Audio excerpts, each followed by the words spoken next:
beginning with Sonny Riley. Sonny, give us your full name and where you were born and a few personal credentials. They call me Sonny, but my name's Walter Riley. Both my grandpa's names was Walter, so they called me Sonny. And I was born at Central Ferry, Washington. It's down the Snake River about 40 miles from Lewiston, Idaho. And I've been there all my life, 62 years. Now, did the other Walters ranch and farm as well, or how did they land in My mother's dad, he was a farmer in up around Rodeo, just south of Spokane. My other grandpa, he farmed, and they both worked lots of horses. My grandpa Riley's always been in the horse business, and the mules. We've got pictures that show that how Grandpa used to wean lots of mule colts and workhorse colts, and he farmed in the Roselia area. So you're in wheat country, and he's running the combine with horse teams, is that right? Yeah, yeah. And then Dad, when he got married, I think in about 42, he bought the ranch at Central Ferry on the Snake River, and that's where I was raised. And we had horses ever since I've been here. Now, did you raise cattle as well, or? No, yeah, we run a commercial cow herd too, and we got a set of crossbred cows we raise these bucking bulls out of. Okay. What, your wife was with you last night. Introduce her. Yeah, it's Jeannie Riley. She was a neighbor girl. Everybody said when I was young, I got to mess around too close to home. How long you been married? Oh God, 30-some Not years. gonna hold the deal. Good for you. Congratulations. Well, now you both grew up at Snake River country, and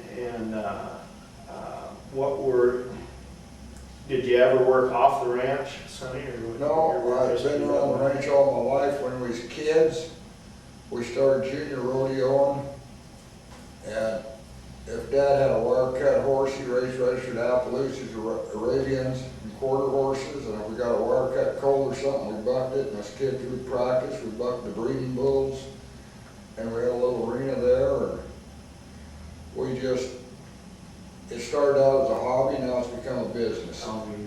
So your dad and your granddad were horse people because they needed those horses to run the farm. Right. And when they had a colt or something that they couldn't use, then you kids would get to have at him and buck him maybe a little bit. Yeah, my grandpa, when he was little, like 5, 6 years old, Dad and him would go to a lot of cattle sales, horse sales, and if there was a pony there or a little horse that acted like Grandpa was always buying them things for us to buck.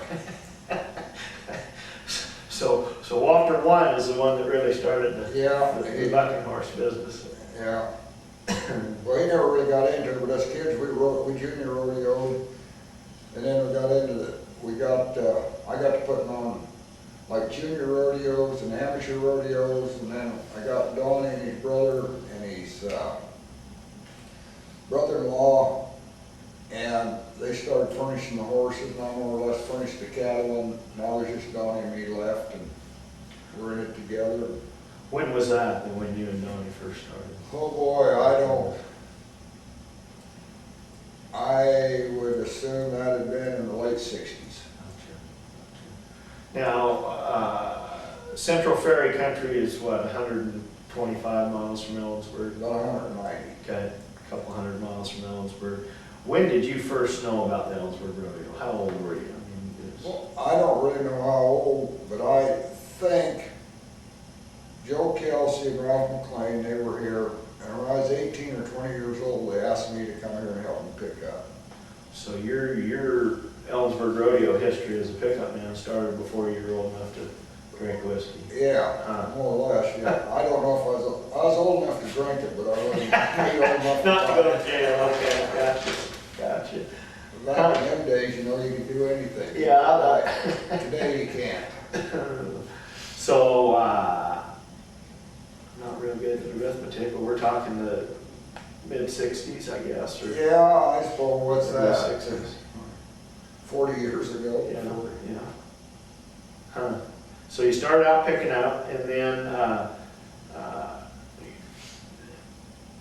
that time, the Ellensburg Rodeo was a big deal. I mean, that had to be an honor for a young man to. It was, you just thought, my God, you're going to the National Flying. It's a big time, really. Yeah. I mean, the big four in the Northwest. Yeah. That is so,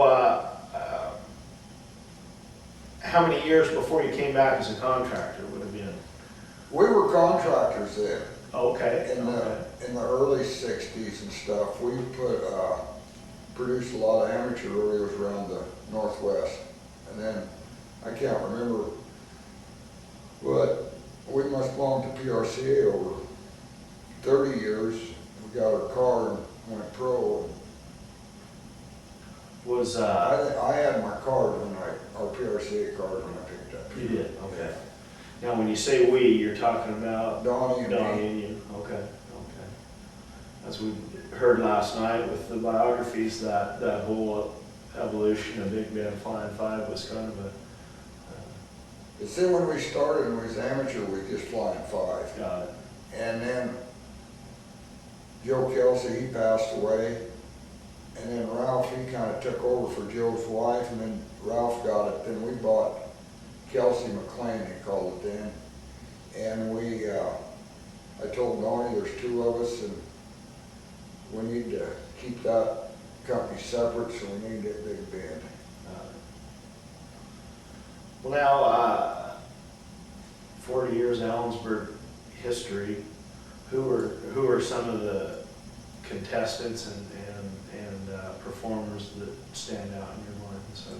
Well, I mean, back, Larry Mahan and I, we junior rodeoed together. He's a Salem, Oregon, or Willamette Valley, Oregon He was cowboy. a world champion, all-around cowboy for. A lot of people don't know that he grew up in the Northwest, though. Yeah, but I remember, he came with Russell McCall and all them kids out of Oregon to them deals and stuff. And I can't really think back to, who, but like Charlie, of course, he was, in last night. Butch Langcooler and them, it just, you kind of, back, Butch Kirby, he was a judge then. And can't even think of all their names, but, Butch had a brother named Sandy Kirby. yeah, Sandy, he cowboyed. And then who was the bronc riders back? Mel Coleman. No, I can't. You get older, you don't remember all the names, all the kids. But like then, you knew them all back then, but you forget them. And like now, these kids come, you don't even know them hardly. Well, yeah, you have a set of superstars that just keeps rolling through.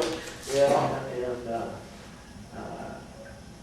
Big Ben Flying Five stays the same. Their job's to buck them off. Yeah, just buck them off or get something. Let them go to let them do that. Yeah.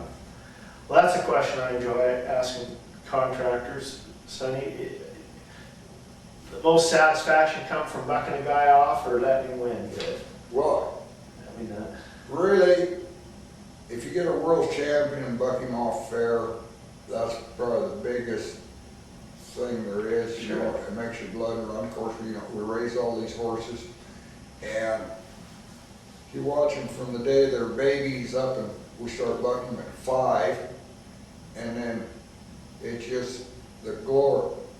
I guess it's just like raising a cutting horse or running horse or something. If you raise a horse or raise something and it goes on and really does something great, you feel you've accomplished something. Sure, you sure have. What,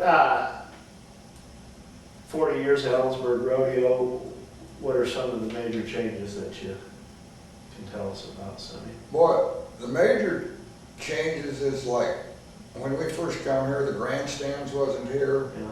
The pipe pins under the grandstands wasn't here. This little deal here, I don't know what you call it now, but it wasn't here. Yeah. And I mean, it just, what they build and, the way the grounds change and everything like that, that's. Do you as a stock contractor, do you prefer that smaller arena, or did the bigger arena?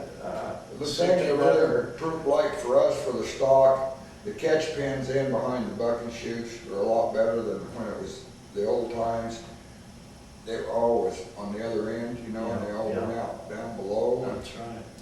So your horses would buck across that arena looking for Yeah, that buck rather than if come you, back. when you come here, you always knew that you could only buck a horse once.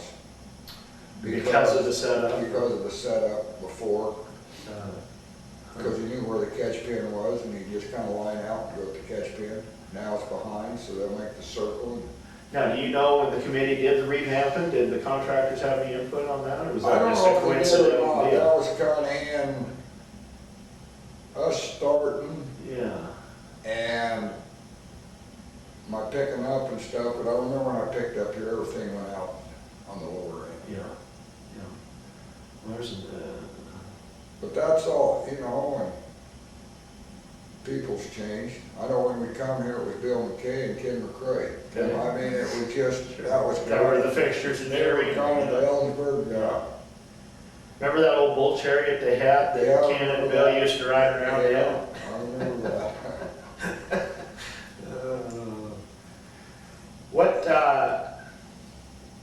What parting words would you leave us with? So, What's that? what parting words would you leave us with about the Ellensburg Rodeo? A favorite story or a?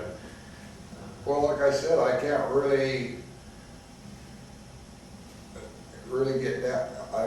Nothing really, other than it was Ellensburg, it was end of the season, and we was about done, you know, and it was a good feeling to be done. It was at Ellensburg, and it was towards the end of the year. See the light at the end of the tunnel. Yeah. Yeah, that is a good feeling when you land somewhere and they treat you right and you know your job's done. But like Ellensburg, you know, we classify it as one of our bigger ones. You know, we go on the winter run to all the big winter rodeos, and then you get home in the northwest. Ellensburg's probably our biggest, it's the biggest one we go to in the northwest here. Well, I don't know. They all hoop and holler about Pendleton, but Ellensburg's as big and as good as Pendleton. Well, yeah, I'm sure You we've looked know, at both and you're right. We've been both places. You're absolutely Yes. right. But I know, I'd rather go to Ellensburg than Pendleton. The arena's better. Pendleton's arena just, it ain't a really arena, it's a Football pasture. field. No, it's bigger than a Bigger the football It's a field. that's pasture. right, Yeah. Well, Sonny, let's leave it at that. Okay, Ellensburg over Pendleton, and Pendleton Hall of Fame Board, we won't let you see this interview. Thank you. you bet. Appreciate Thank it. you.